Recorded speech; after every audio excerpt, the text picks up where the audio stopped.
हर हर महादेव। दोस्तों, आपका हमारे चैनल भक्ति रस वाइफ से स्वागत है। और मैं यही भगवान से प्रार्थना करता हूँ कि आप सब हमेशा खुशहाल रहें और आपकी खुशी में हमारी खुशी है। दोस्तों, आपके साथ मैं कुछ वीडियो में बताऊंगा जो कि धार्मिक वीडियो है। तो दोस्तों, वीडियो को शुरू करते हैं।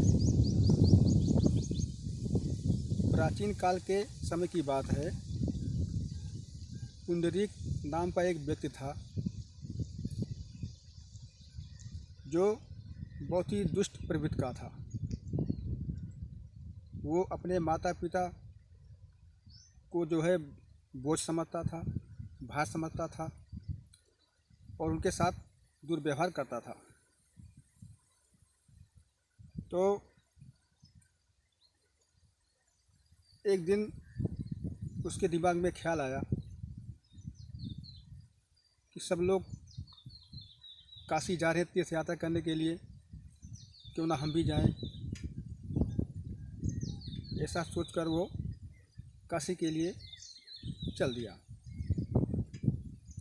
चलते चलते चलते चलते थक चुका था पुंडलीक। और वहीं पे एक आश्रम दिखाई दिया जो कि कुक्कुट ऋषि का था।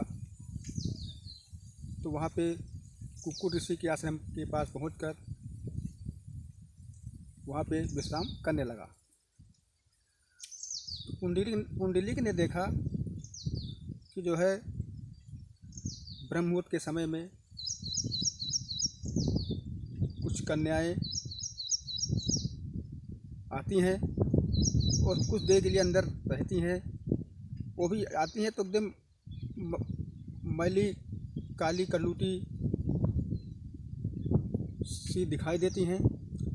और कुछ देर के बाद जब वो वापस ऋषि वहाँ से कुटी से बाहर निकलती हैं, एकदम दिव्य स्वरूप, चेहरा सुंदर कन्या वापस बाहर निकलती हैं। तो पुंडलीक को बड़ा आश्चर्य होता है कि जब ब्रह्म मुहूर्त के समय में अगर ये कुटिया के अंदर जाती हैं महिलाएं, तब कितनी गंदी मैली कुचली सी लगती हैं। और जब बाहर निकलती हैं तो एकदम दिव्य स्वरूप, साक्षात देवी का स्वरूप सी दिखाई देती हैं। इसका क्या कारण है? तो इस कारण को जानने के लिए पुंडलीक ने उन तीनों महिलाओं से पूछा कि हे देवी, आप सब कौन हैं? तो तीनों महिलाओं ने अपना नाम गंगा, जमुना और सरस्वती बताया। उन्होंने बताया कि हम ये पवित्र नदियां हैं और मेरा जो शरीर है मैला कुचला काला कलूटा इसलिए हो गया है क्योंकि पता नहीं कितने करोड़ों आदमी हमारे नदी में स्नान करते हैं। उन्हीं की गंदगी के कारण हम सब जो है मैली कुचली हो गई हैं। लेकिन कुक्कुट ऋषि के आश्रम में आने से हमारा शरीर स्वच्छ, साफ सुथरा और दिव्य हो जाता है। कारण कि कुक्कुट ऋषि जो है खुद अपने माता पिता की सेवा बहुत करते हैं, बहुत सेवा करते हैं। उनके इस तपोबल से खुश होकर और उनकी भक्ति देख के माता पिता के प्रति हम सबका जो शरीर ऐसा हो जाता है, साफ़ सुथरा हो जाता है। इसीलिए हम सब आती हैं और फिर आके यहाँ पे साफ़ सुथरा होकर चली जाती हैं। तो पुंडलीक को बहुत बड़ा धक्का लगा। उनको ज्ञान मिला कि जिस ईश्वर को हम जो है ढूंढने के लिए काशी में जा रहे हैं, वो तो हमारे घर पे ही हैं, यानी कि हमारे माँ बाप, जिसके साथ मैं दुर्व्यवहार करता हूँ, उनको बोझ समझता हूँ, उनको प्रताड़ित करता हूँ, उनको यातनाएं देता हूँ। उसी समय पुंडलीक वापस कुक्कुट ऋषि के आश्रम से वापस अपने घर पे आ जाते हैं और वो अपने माँ बाप की सेवा करने लगते हैं। सेवा इतना करते हैं, इतना सेवा में लीन हो जाते हैं कि भगवान विष्णु श्री हरि वो खुद जो है खुश होकर पुंडलिक के घर पहुंचते हैं और देखते हैं क्या कि पुंडलिक जो है अपने माँ बाप की सेवा, अपने पिताजी की सेवा कर रहे हैं, उनका पैर दबा रहे हैं। तो भगवान श्री हरि वहाँ खड़े हो जाते हैं। तो पुंडलिक जो कि अपने माँ बाप का, अपने पिता का पैर दबा रहे थे, जब भगवान को देखते हैं तो बोलते हैं आप खड़े हो जाओ वहीं पे, भाई मैं अपने पिता की सेवा कर रहा हूँ।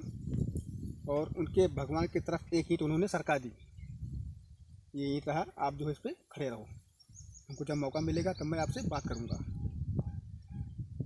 और पुंडलिक अपने पिता की सेवा करने लगे और भगवान श्री हरि उस ईंट पे खड़े होकर ये सब देख रहे थे, नज़ारा पुंडलिक की सेवा देख रहे थे।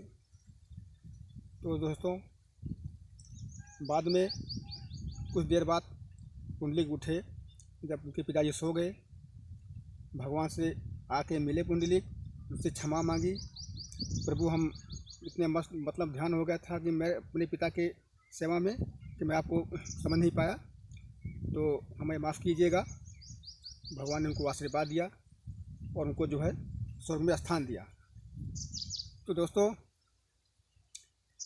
ये होती है सच्ची भक्ति,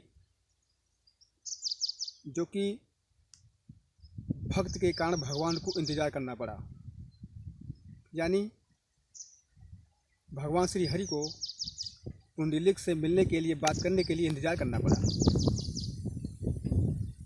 धन्य है ऐसे मातृपितृ भक्त पुंडलिक जी, जो कि इतना नेक काम किए, अपने माँ बाप की सेवा किए और दोस्तों उनको स्वर्ग हो गया। ऐसे ही हम सभी प्राणियों को अपने माँ बाप की सेवा करनी चाहिए, उनका सम्मान करना चाहिए, सुबह सुबह उठ के उनका प्रणाम करना चाहिए और उनका हाथ पैर जोड़ के प्रणाम करना चाहिए, ताकि आपका जीवन सफल हो, आप धन्य बने और आपको हर एक खुशियाँ मिले।